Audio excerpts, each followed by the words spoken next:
This episode is brought to you by Endless Comics, Games, and Cards. Whether you are a dedicated Wednesday warrior or looking for the latest drop of TCG or sports cards, Endless Comics, Games, and Cards has you covered. While Endless is known for their large collection of both single-issue comics and library of graphic novels, not to mention their monthly comic book club, they also stay fully stocked with singles and sealed product for Magic the Gathering, Pokemon, Yu-Gi-Oh!, and many others. What's the best part? You can set up a pull list online at endlesscgc.com and they'll send your books to you. So head on over to endlesscgc.com or check them out on social media at endlesscgc.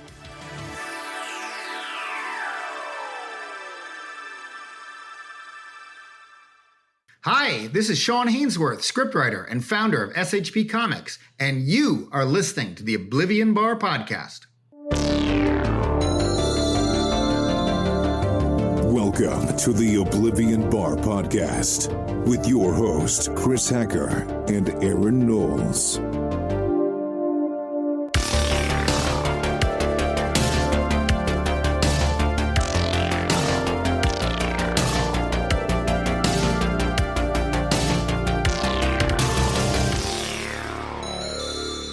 Joining us today is an accomplished scriptwriter and founder behind Shawn Hainsworth Productions and SHP Comics.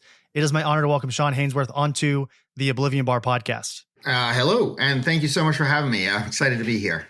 Yes, thank you so much, Shawn, for being here. It has been, I'll say this, before we actually get into the conversation, a little peek behind the curtain for the listener, is that this conversation should have happened about a month ago. And because of my hectic medical schedule that I'm sure folks that are listening right now already know about, and I won't go into extreme detail about because it is pretty annoying, we had to reschedule. So I guess I want to just publicly say here at the beginning of the conversation, Shawn, thank you so much for being flexible. And I'm excited to talk about sort of your career, everything that you've done up to this point, and then also SHP Comics, which is sort of a newer venture from what I understand. Yeah. SHP started in about 2021. Okay. So a little bit after COVID. And actually, that seems like a pretty easy and awesome transition into the first point, which is, and we talked about this a little bit off air, but I want to just sort of get into it now. I want to learn a little bit about you. I want to sort of expose the listener to your career thus far. Now, preparing for the conversation, I know that you've been running the film circuit for a bit now. You were, as I said in the intro, an accomplished scriptwriter. Can you sort of lay it out there for the listener, let them know what you've done thus far, and sort of, I guess, end it into transitioning into the world of comics? Yeah, sure. Really it goes back to like the late 80s. I studied film, mostly documentary film. I was making, what we thought of as cinema verite before reality TV came in and changed everything. So I actually had made 5 feature-length documentaries back in the 90s. I've just always been a film nerd, probably like a lot of your listeners and like you. Then I had my kids, my first child in 2006, and I kind of, just focused on my day job, which is in computers. But was always writing in the background, always tapping away on some unfinished novel, some short story, some screenplay, some whatever. And then I got to a certain point, probably around 2018 or 19, where I was like, you know what, if I'm going to do this, it's time to do this, not getting any younger. So that's when I really started taking a lot of the ideas I had accumulated over the years and writing them. First I started doing screenplays, and did the screenplay circuit, won some awards, nothing huge. Eventually I was at the Austin Film Festival. I think it was in 2021. And it just kind of clicked that being a screenwriter is extremely difficult. I mean, I always knew that, but something further clicked, which is that, even if you find a certain amount of success, you sort of lose control of your property, right? Unless you have a lot of negotiation, a lot of leverage going into a negotiation, you generally give up a screenplay and let it go off into the world and people do whatever they want with it, assuming they want it in the first place. And I was really much more interested in seeing the work through and actually creating, bringing my stories to life. And that's when I really started to think about, bringing them to life as comics and graphic novels. What's interesting and ironic is after I had made that transition, just to jump ahead a little bit, I ended up writing a screenplay based on one of the comics and then produced that as a short film and then, did the film festival circuit. We did really well with that film. We, it won awards like 30 or 40 film festivals and, we're up to 1 million hits on YouTube, which is crazy. So I did kind of come back to it. But once again, I was able to control, it's a short film. So I was able to, produce it the way that I wanted to produce it and not just sort of send it off into the world and say goodbye. Sure.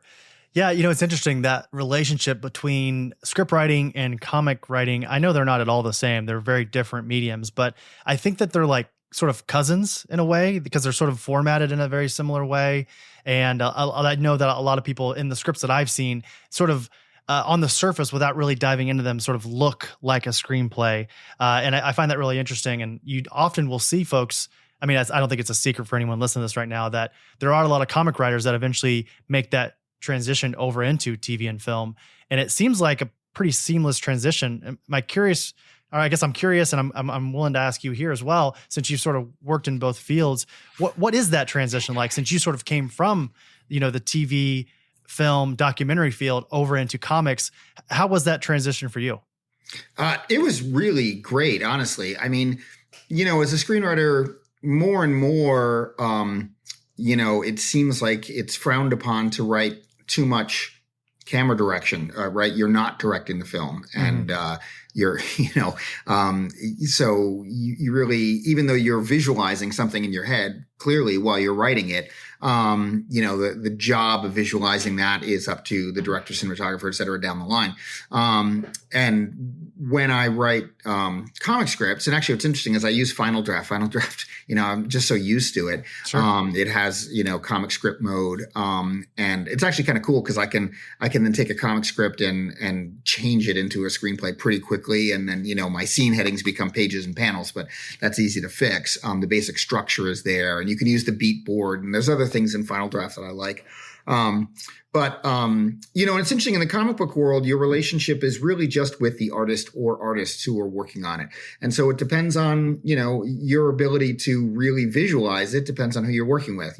Famously Marvel scriptwriters will typically just write what happens on the page, and allow the artist to visualize it to visualize the page, the panels, everything, that's the artist's job and the writer's job is sort of to the modern Marvel way in a way.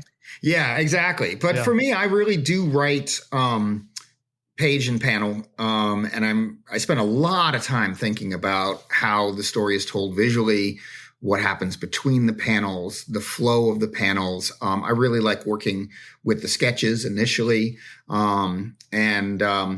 What's fun too is that since I'm sort of, at the top of the pyramid and I can make the decisions for my own little company, I will tweak the dialogue a fair amount once the pages are done.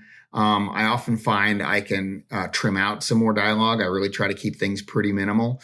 I try not to write a lot that isn't dialogue. It's funny. I've been going back and reading the old DC comics in the 50s and the pages are just filled with text, right? Which is great. A totally different style. But for me, I really want to get out of the way, kind of like you do as a screenwriter and let the visuals tell the story. So it's just a very satisfying process of, you imagine something in your head, you give it to generally a really talented artist. They add all of their, ideas and vision and how it's going to look. And then you bat that around and you come up with something you like. And then your story comes to life and it's very satisfying. Even the short film I produced, it was like 2 hectic, very expensive days with, 14 people on set. And, it's just trying, it's a totally different thing. And your control over what happens is, you really depend on all the artists around you, obviously. But there's something really nice for me about doing a comic book because it's you. And in most cases, it's just one artist. And we just, it's got that intimate, relaxed feeling where we're just going back and forth. We're in that creative space. We're sharing ideas. And that's a very, it's a nice way to work. And at the end of the day, I get what I, initially imagined to some degree. And, but with all of the things that a really talented artist added that I never thought of. So, that's great. I love it. I mean, comics are one of the more collaborative mediums out there, right? And it's there's something really cool about getting with someone who is equally, if not more talented than, the writer and adding their own little spin to it as well. I think it's just this really cool sort of microcosm where, you can put on the page exactly how you want it to look and feel and sound. And then an artist is going to come up behind you and they're going to interpret it in maybe a wildly different way, or maybe the similar way. Who knows? I mean, and I'm curious, you sort of spoke on this a moment ago about how when you are script writing, you write the script, you're happy with it, you send it off, and then it's just sort of almost like not yours anymore. Right. In comics, as you said, and I've heard you talk about this in other interviews. I think you were talking to someone for Cannes, and you mentioned how in comics you can, and you've also sort of talked about it just here a moment ago too, that like you can dream up something and then you can just put it on the page and it's immediately there. Is there this might be a hard question to answer, but I'm just kind of curious if maybe you have a preference. Is there more satisfaction with having that gratification of being able to do it when you want to? Or is there a certain level of accomplishment when you put it through the system of film and then it eventually gets made and all those things? Well, I have to say, I love the comic book process. I really do. Like, I love film. I love to watch film. Making film is really, it's a lot of people, a lot of money, a lot of stuff, a lot of moving parts. And it can, and I guess, my personality is a little more tame. I really like just working with one or two other people. So I find the comic process much more satisfying. What's interesting though, also is that, so one of the comic books, Woodstake, which is about a vampire at Woodstock in 1969, I wrote it as a comic. I wrote it as a screenplay. And that's what I took to Austin. And I'd done 7 or 8 drafts of that screenplay. And I was like, this can't be any better. I'm done with this stupid script. I never want to look at it again. It's good. But then I started producing it as a comic and I was like, okay, wait a minute. Now I take the writer hat off and I put the producer hat on and I'm like, okay, so now we're really telling the story and we're really bringing it to life. And okay, I can improve this. I can change that. It needs a prologue. Whatever. And so actually bringing something to life, you just see the material in a different way and it helps, it allows you to refine it and refine it and refine it. And eventually I will go back and rewrite Woodstake as a screenplay, essentially based on the graphic novel. But it will be way better than that version that I said I could not make any better 3 or 4 years ago, because, there's nothing like dealing with all of the, the problems and the minutia. So why does this person go there? Or how did that happen? And how exactly do I visualize that? And is that necessary? And all the questions that come up when you're working through something make it better at the end of the day. Sure. Can I slightly challenge you for a moment? This is something I generally do here on the Oblivion Bar, but I'm curious because I actually just saw this pop up on my feed a couple of days ago, and it was Alan Moore, of course, famed comic writer, one of the greatest of all time, right? Sort of a crazy wizard in today's world, but when has he not been? But he had this sort of, I think it was a masterclass that he did not too long ago, where he talks about how comics can't be authentically transitioned into other mediums, because if you're writing a good comic, that comic can only do things that comics can do in a very similar way as like prose novels. The best prose novels can only do what prose can do. And I'm saying prose because that's how I know exactly what you mean. Yeah. Prose novel is a perfectly valid phrase. Sure. Yeah. I know some people are like, why you call it prose? It's better than like what my grandma used to call comics, which is like not real reading or whatever. But my mom calls them funny books. How are your funny books? And I love that term. I will take funny book. That is because they can be funny. They can be funny. Yeah. But so to get back though, like Alan Moore, his thought on and again, we all know that Alan is a little bit of a pessimist when it comes to this medium, although it seems like he loves it. I'm curious to hear your thoughts on that topic of like, if a comic is doing exactly what if that comic is going out and making the best comic possible, can it ever properly be, adapted into another medium properly? Well, so I think it's a great question. And I actually would agree with Alan Moore. And I'm sure he's going to be very gratified by that. Alan, you're listening. We know you're listening right now. Exactly. No, I do think every medium is distinct and what works in it is distinct. And comics are, I mean, both film and comics are visual mediums, but they work totally differently, I think. Your experience and the way they work. So can a comic be adapted into another medium?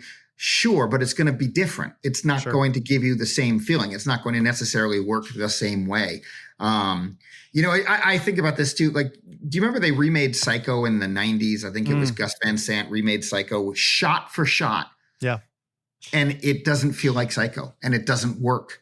And yet it's a shot for shot reconstruction. So in a way, it's kind of like even within a given medium, it's very hard to catch lightning in a bottle twice, right? I absolutely agree. And I think, that's why when you go to a movie adaptation of a prose novel or a comic book, I think what we're all hoping for is something that's really good, but not identical, because it can't be identical and work the same way. I think. And I love how comic books work. It's very hard to describe. There's been so much sort of scholarship on film and how film works. And there's been far less scholarship on comic books. We all go to the Scott McCloud book, which is like the best book ever. But I think there's a lot more scholarship to be done about how comics really work and getting into the nitty gritty of how our brains kind of, this is your brain on comics. But it's just a wonderful medium. And actually what I think is great is the graphic novel revolution. Now, I mean, my kids read more graphic novels than prose novels. I think this next generation is really growing up with that kind of reading experience. And I think it's to the better, right? Like I think stories are great that way. That doesn't mean you shouldn't read prose novels, but every medium's different. So it's nice to see comics getting their due, right? Because for so long, they were just viewed as, trash for kids, right? Disposable. And we all know how untrue that is, but I think there's a lot more work to be done on really exploring, how not true that is and how great these things really are. Mm-hmm. Well, again, speaking of beautiful transitions, this I think leads us perfectly into SHP. Again, SHP Comics, as we talked about there at the beginning, and this comes directly from your website. So I'm just curious. I want to get a little bit of elaboration if I can. An independent publisher focused on delivering genre-bending stories combining horror, science fiction, adventure, and reimagine classics into daring, intelligent, and unique comic books and graphic novels for readers of all ages. Now, to sort of poke at that last part there, you've got SHP Kids, you have SHP On the Edge, Comics on the Edge, and then you also have your mature SHP Comics as well. Let me start off at the beginning, though. Just a little bit. Tell me a little bit why the decision was made to create SHP Comics, and then also sort of the different imprints that go along with that, and how's that been for you thus far since creating again in 2021? Yeah. So, I mean, once again, I think it came down to control, right? Like when I started thinking about, okay, I'm going to do Woodstake as a comic book and eventually as a graphic novel. Do I want to shop it around? At that point, for example, Scout was acquiring, and, there are other publishers, Image, whatever, who acquire.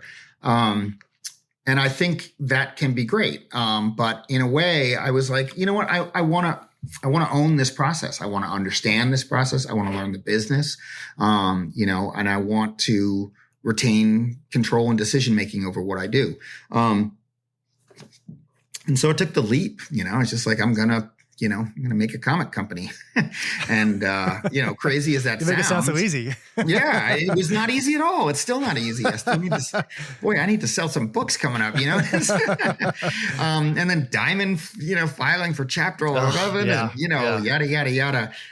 So I think it remains to be seen whether that was a smart decision. But I figured just before kind of once again, just sort of turning my work over to another another entity to manage, to market, to, because you never know. I mean, the thing about being a publisher, I think, is that you have to have a slate of titles. Every publisher has a slate of titles, right?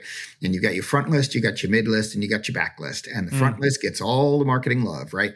And you want your mid list and your back list, and you're hoping, if you publish, 25 series a year, you're hoping, 3 or 4 of them, make a real dent in the market. They become part of your front list, and so that's the business. And you can't blame anybody for running the business the way the business has to be run. But if you don't get on that front list, it's a lot harder, right? And you don't have control because you're not spending the marketing dollars. They're spending the marketing dollars, right? So I think that was a large part of it. I ran a computer consulting business for years. I learned a lot about business. I was able to tuck away some money, which, allowed me to get off the ground. And I just threw caution to the wind and jumped, basically. Sure. For better or worse. We'll see if there's a landing. I'm a big fan of just sort of jumping in the water and seeing how well you swim kind of deal, right? Because sometimes you find out that you're a great swimmer, right? And it sounds like you are a pretty good swimmer when it comes to starting this, because you've already got, and again, what you sort of talked about a couple of them here, Woodstake being one of them. You mentioned your short film that you had, which I think is an adaptation of Eurotech, correct? Yeah. So Eurotech or Erotic, depending on your how you like to pronounce it. Sure.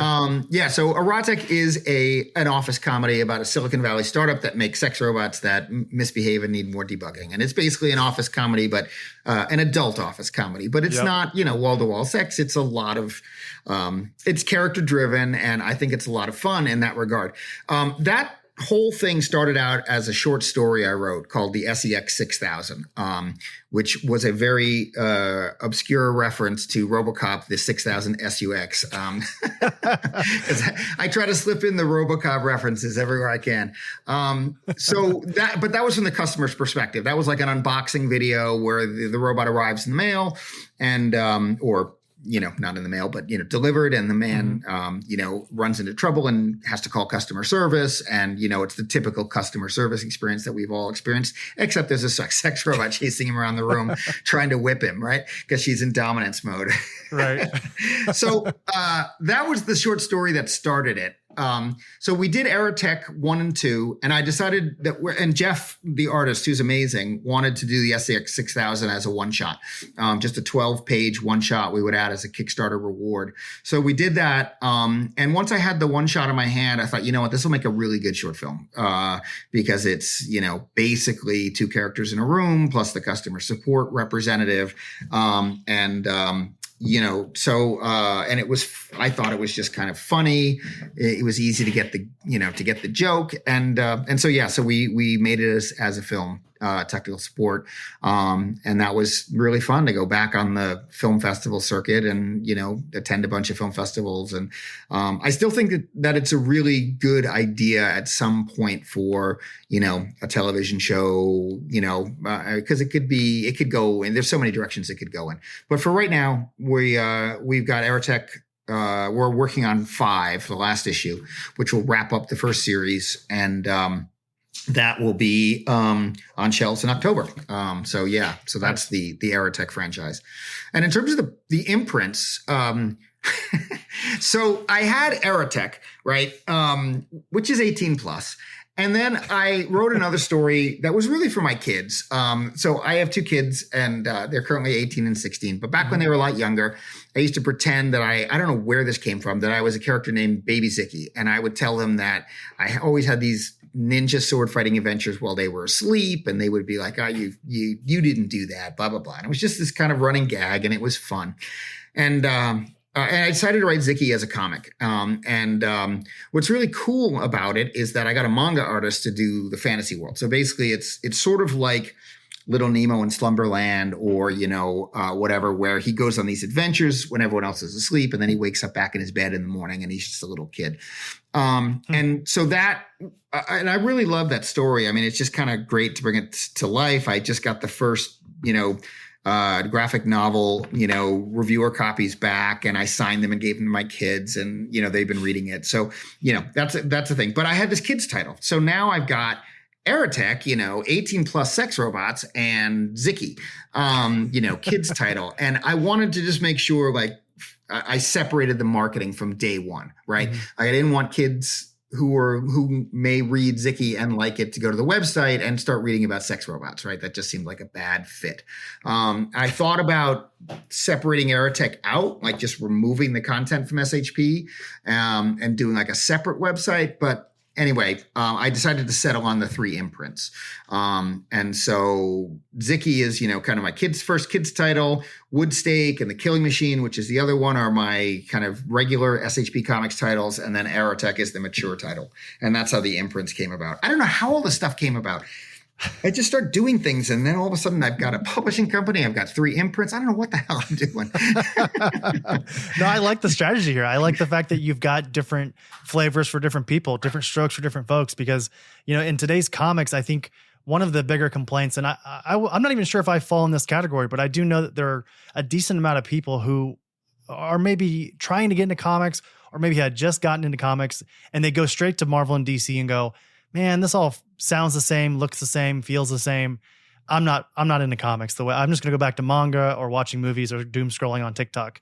And Please don't doom scroll. Right. And I don't agree at all, but I guess I sort of empathize and maybe sort of somewhat understand where they're coming from. I wholeheartedly disagree with the fact that there's not something out there for someone in comics. But when you only read, let's say, big 2 books featuring Superman, Batman, Spider-Man, and the X-Men, you're probably going to think that everything looks and feels the same because those are their sort of staple characters, right? So when it comes to SHP this is your imprint, I love that you have multiple you have different avenues that you can go down and create different titles, because just because you like sort of a erotic sex robot sort of slasher, I don't even know how else you would describe that.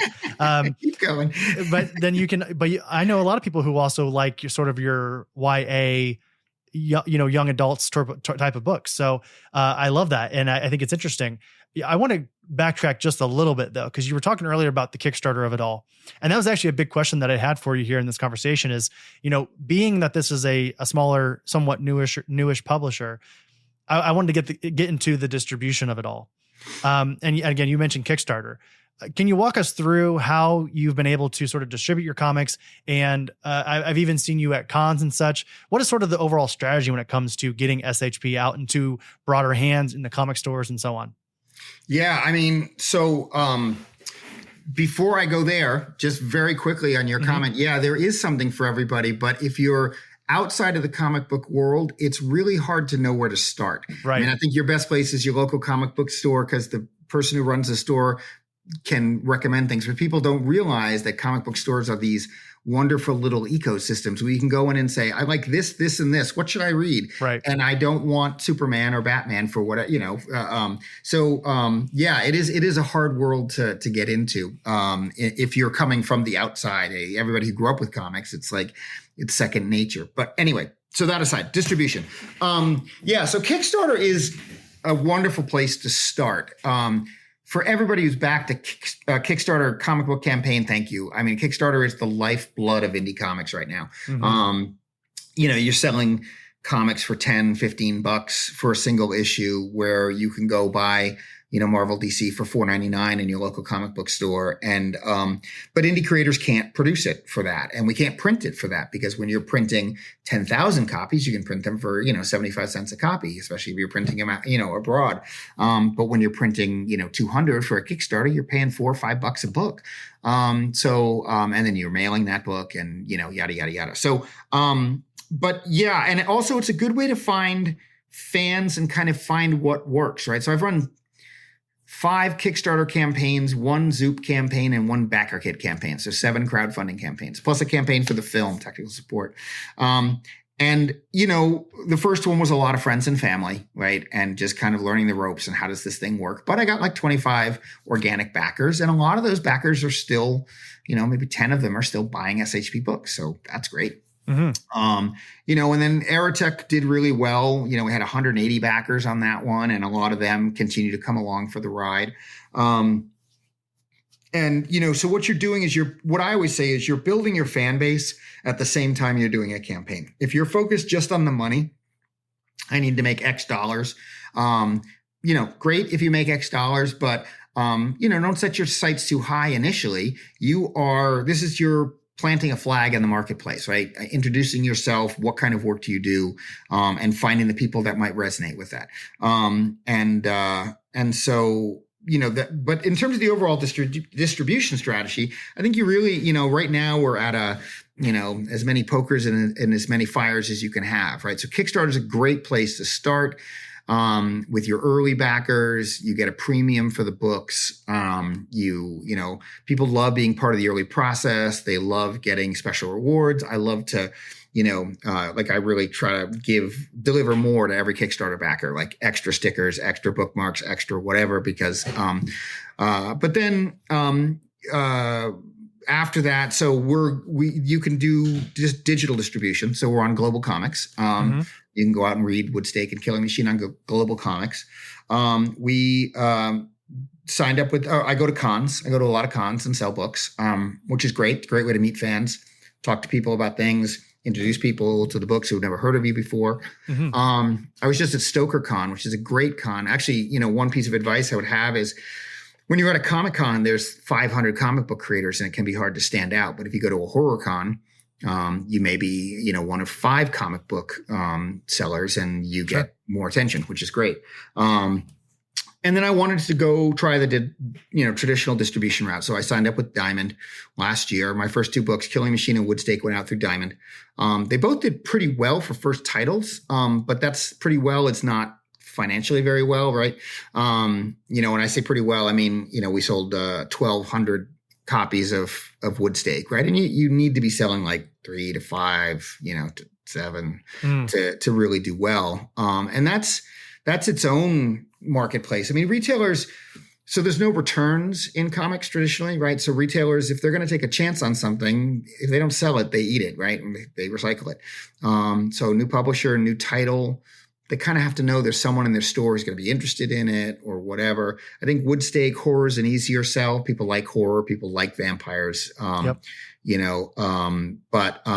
went out to Comics Pro, which is the conference of retailers, and met retailers and trying to convince them that I'm for real. I'm here to stay. I'm not a fly by night. I'm going to keep delivering content. So there's that whole thing. And then Diamond went belly up, and I was able to jump to Massive Indies, Lunar via Massive Indies, which is great because I think Lunar really is the big player in the market right now. Like Lunar, PRH, and Penguin Random House and Diamond. I have no idea how many people are ordering from Diamond these days. We'll find out. Let the dust settle over there for a bit. But it's, it's its own world. It's tricky. And then on top of that, now the titles that I finished last year, Woodstake and The Killing Machine, and also Zicky, because it's done. I'm doing book distribution, graphic novel distribution. So I've just signed up with IPG, which is one of the big book distributors, and getting the graphic novels out. But it's just constant work and learning new things, like how does the book market work? How does the comic book market work? The comic book market is the weirdest market you will ever find in your entire life. And so much of it was twisted around the way Diamond did things for years. And then poof, Diamond was gone and everyone, is scrambling. Retailers are scrambling. Everyone's scrambling. And now toys have got tariffs, and that's really cut into a lot of people's business. And it's rough out there for retailers, so give your local comic book shops some love. Like they need it right now.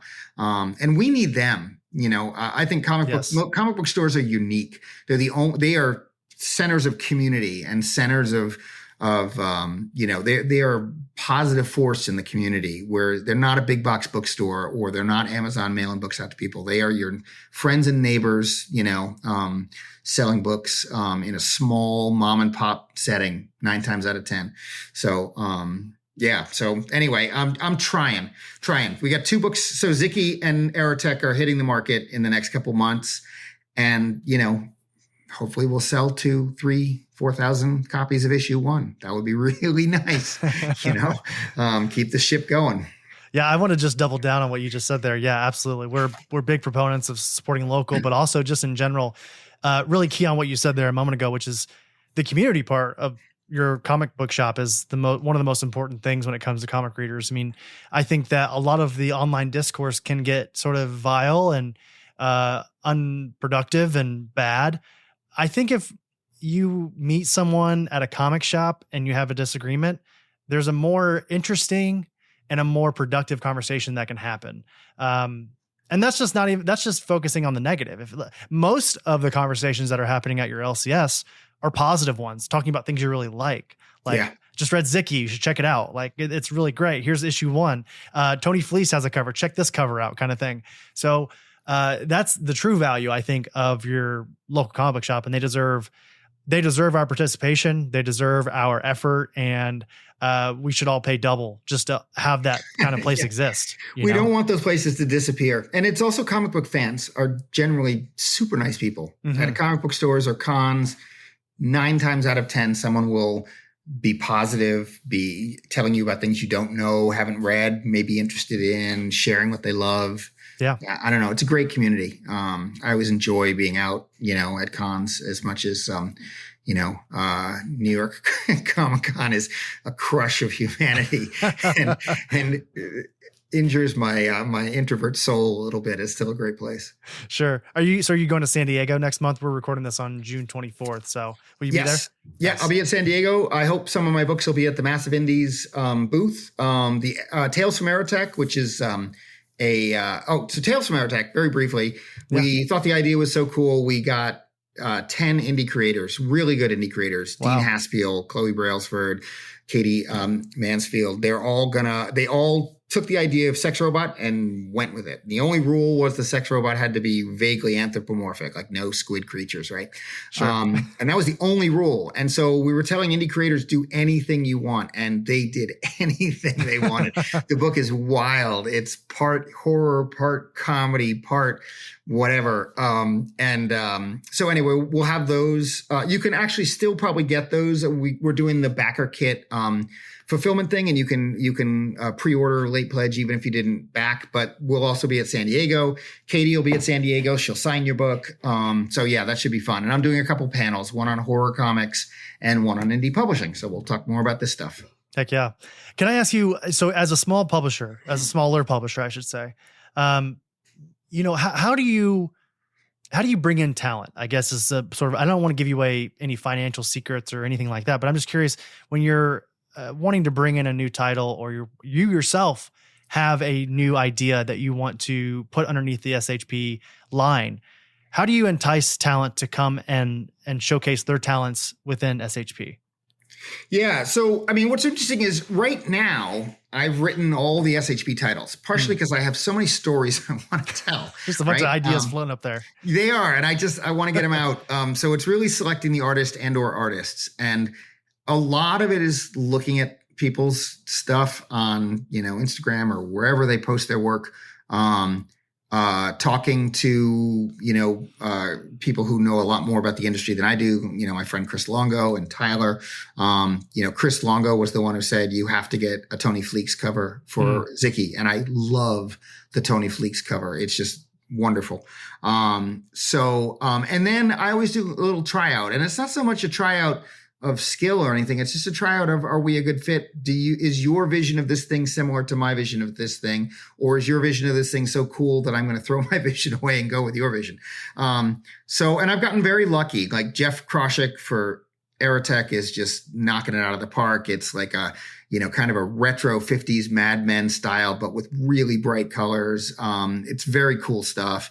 Felipe for Woodstake, totally. Actually, this is one thing I think is great. No two SHP comics look anything alike. Like the art is so different in all of them. And so for me, it's about just finding that artist who, whose work I like and think might fit. And we get together and we see if we can work it out. And, and then we go from there.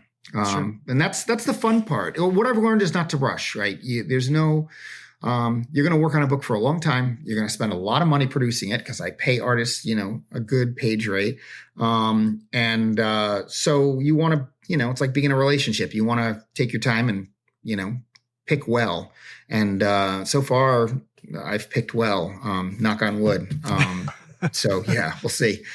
Knock on wood. One of the guys, Jack Purcell, he lives in town. Like I live in a small town in Western Mass, and it's Northampton, Mass. It's the home of Kevin Eastman. He lived here nice. for a while. Yeah. In fact, there's a Turtles mural on the building where he used to live. Yeah. So Northampton has a venerable there's a comic sewer, history. There's a sewer thing, right, as well for. Yes. Yeah. Yeah. So we have a venerable comic history here, but I met Jack online and then realized we lived 15 minutes apart. He used to work for DC and Marvel, and so the great thing about working with Jack is we go look at pages over, at a brewery, and that's great because everybody else I work with is remote. Jeff's in Berlin, and the guy who did Killing Machine was in Quebec, and Felipe's in Brazil. So I love being able to work with Jack in person. Sure. Yeah. Now, do you have any, I'll say, colleagues or even friends that are publishers themselves or work for or high up at a publisher that you've gone to for either advice or maybe even like try to emulate the system that they've sort of put in place for SHP as like a up and comer publisher? Yeah, not Chris Longo is my my mentor. Chris is an amazing individual and incredibly nice and kind and thoughtful individual. So he's starting Panic Entertainment, which is a horror imprint, and they've got 3 titles coming out this year, and they're awesome. And Chris used to be with heavy metal, and he knows the industry really well, and he is always the first stop when I have a question about anything. And he has been, if SHP succeeds, it will be in no small part due to the mentorship that I got from Chris. But I think actually that's a really important question, because if you're trying to do this, try to find a mentor, because it is a crazy business. There are books out there. Actually, Gamal Hennessy, who's a great guy, he's a lawyer, and he's had a lot of cons. He's a fantastic guy, big comic book fan, used to work for DC or Marvel or both. And he wrote a book called The Business of Comic Books, which is a great book. But yeah, it's just, there's a lot to learn, and having a mentor helps a lot. Sure. Now, gosh, I feel like we could sit here and talk about SHP the entire evening, but I feel like we're nearing towards the end. And I just got to ask you again, as someone who likes a lot of the same things that I do. And this is something that we usually like to ask a lot of our guests as we sort of tune down each interview. And I'm really excited for SHP and everything that you guys are doing over there. And I'm excited to see you. I'd love to meet you in person at San Diego again. We're recording this on, that would be great, on June 24th. So we'll both be there. Love to chat more about SHP and just comics in general. But something I like to pick the brain of a lot of folks, but I think especially you, again, because we both are film lovers and comic lovers, is we like to ask folks, like, what are a couple things that you've really been enjoying recently that you just feel like highlighting? And they don't have to be like your all-time favorites, but just like something that really stuck with you that you've watched or read recently or listened to. It could be a podcast, could be an audiobook, comic, movie, television, what have you. Just a couple things that you're really enjoying that you want to share with the listener. Yeah, that's a good question. So prose novels, I read old stuff for the most part. I just read Graham Greene's The End of the Affair, which is just a marvelous novel from the 30s. That's not helpful to anybody. Nobody wants to know that. One listener's like, oh, I love Graham Greene. Yeah. Axe Wielder John, I backed him on Zoop, and I just love his art. I thought that was a really interesting book. And I got to meet him at a con, and that was something that stuck in my brain. Trying to think in terms of movies. I'm often like buried in the Criterion collection. I don't want to sound like a snob. I actually just purchased the Anora one just delivered the other day of the Criterion, and I just bought the Sorcerer Criterion. Oh yeah, I just rewatched the Sorcerer. That bridge scene. Yes. Oh my God. Yes. Unbelievable. William Friedkin. Go watch it. An entire Criterion disc could be filled with just commentary on that scene. Yeah, like it took him moment. like 3 months to shoot that scene or something. It's wild because I was telling my son, it's like there was no CG. Right. They built the bridge. The truck is falling through the bridge. Yeah. Yep. I also absolutely just bought, love that. I also just bought Thief, the Criterion for Thief. So, I trust me, you're not, I mean, I think there is such a thing as a film snob, but I think you're among friends here in this right here, like if there's something in particular, well, I'll tell you what, can I put something on your radar? Cause Sure. again, as someone absolutely. I always like people to put something on my radar. Sure. Okay. So someone who has actually directed documentaries, and I'm a big documentary fan. Yeah, myself. I am too. I'm not like, and I'm not trying to poo-poo anybody who likes a Netflix documentary, but I'm not talking about those. Like I like an actual documentary that tells you something as a piece of art kind of thing. There's a documentary that came out in 2020 called Bloody Nose, Empty Pockets. Are you familiar with this? I did not hear about that. Somehow I missed that. So Bloody Nose, Empty Pockets. I'm going to write it down. Yeah, please. It's from 2020. It kind of fell under the radar because of 2020. I don't know if you know, but some crazy stuff was happening around that time. And it's by the Ross brothers. It was directed by Bill Ross and Turner Ross. And it's basically about this hole in the wall bar right on the outskirts of the Las Vegas Strip. And it's this bar that's open all day. It's like all day, all night. They just sort of transition bartenders, and they clean up between 3 and 6 a.m. And this documentary is basically a slice of life the very last day that the place is open, right? Like it's finally closing. It's probably never been profitable. It houses and often invites a lot of, like, let's say, the disenfranchised, to put it kindly. Right. Exactly. The folks who probably shouldn't be indulging in those kind of extracurriculars. And it is enthralling. You live the life of these people for an entire day. And I just think that you would really appreciate it. And I think the listeners right now, people who love documentaries, would really like something like this as well. Yeah, that sounds great. Just one other comic that comes to mind, and it's sort of a plug, but I love Dean Haspiel, and he did a Kickstarter recently called Chest Face that was really great. If you don't know Dean's work, it's very cool, and he's a really unique guy. So he's a good indie creator. If you don't know about him, to follow him. Most people know about him. He's been, he goes way back. He worked, on American Flag with Howard Chaykin way back when, and he's been around for a long time. But he's great. Awesome. Well, Shawn, it has been an absolute pleasure talking to you here today. Very excited for you with both, SHP Comics and, your continued work both in film and television, and then maybe even some documentaries down the road. And I would love for you to just sort of take this last moment to let the people know that's listening. How can they follow you, your career? Is there anything that's really exciting that's going to be happening leading up to San Diego Comic-Con with SHP, all the things? Yeah. So yes, shpcomics.com or SHP Comics on Instagram, or, whatever. We're SHP _comics on Twitter. And we're just kind of getting settled on Blue Sky. So my time for social is minimal. So we're not doing much on Blue Sky yet. But the main thing is, if any of these books sound interesting to you, go to your local comic book store and ask them to order them. That's the best thing. It puts more books out there. I think Zicky is just a great book for, if you are a comic book fan and you want to get your kids into comic books. It's fun to read together. It's got a lot of humor that adults will appreciate. He's and the main character is cheeky. I think it's fun to read together. And Aerotech, if that will be coming out. So, that always helps enormously connect the customer with the retailer, with the publisher. Otherwise just, sign up. If you go to SCP Comics, you can download the first issue of Killing Machine or Woodstake for free. Just give us your email address.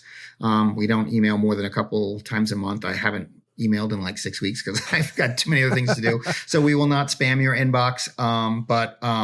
Those things help. If what we're doing sounds interesting to you, then, follow us and buy a book if you think it's interesting. Mm-hmm. I will just sort of put my OBP stamp on SHP Comics, everybody. If you're listening to this right now, you know that if you've been listening to the Oblivion Bar, for however long you've been listening to it, I will tell you that I read Eurotech. I read the Kickstarter. I'm sorry, and I'm obviously spacing the name, of course, as I'm bragging about it here. It's 60. Is it 1600?